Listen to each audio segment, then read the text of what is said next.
ఏలూరు ప్రభుత్వ వైద్య కళాశాల నిర్మాణం తమ హయాంలోనే పూర్తయిందని వైసీపీ నాయకులు సంబరాలు చేయడంపై ఎమ్మెల్యే బడేటి రాధాకృష్ణయ్య ఆగ్రహం వ్యక్తం చేశారు. తాత్కాలిక భవనాన్ని చూపించి వైద్య కళాశాల నిర్మాణం పూర్తయిందని ఎలా చెబుతారంటూ ఎమ్మెల్యే ప్రశ్నించారు.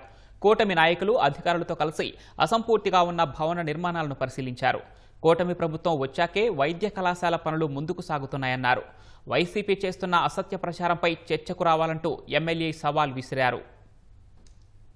మెడికల్ కాలేజీకి ఏలూరుకి తేవాలి అని ఒక నాంది పలికింది చంద్రబాబు నాయుడు గారు. జగన్మోహన్ రెడ్డి గారు వచ్చిన తర్వాత మళ్ళీ ఎక్కడో 30 ఎకరాల బయట అవుట్ సైడ్ లో కడతామని చెప్పి అది కూడా కట్టలేక ఏదైతే సెంట్రల్ గవర్నమెంట్ శాంక్షన్ తో వచ్చిందో దాన్ని తాత్కాలికంగా ఎక్కడో చోటను రన్ చేయాలనే ఉద్దేశంతో డిఎంహెచ్ఓ ఆఫీస్ దగ్గర 1,00,000 ఎస్ఎఫ్టీలో ఉన్న దగ్గర తాత్కాలిక బిల్డింగ్ కట్టారు.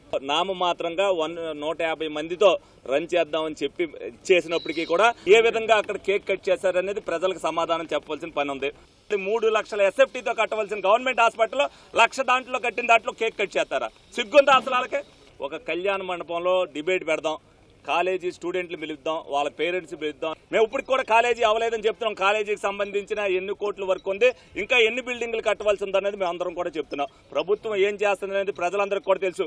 ప్రజలను తప్పుదారి పట్టించడానికి పెయిన్ ఏది చెప్తే ఇక్కడున్న నాయకులు కూడా తప్పుదారి పట్టిస్తే మొన్న 11 ఇచ్చారు, ఈ తప్ప 0 ఇస్తారు వాళ్ళకి.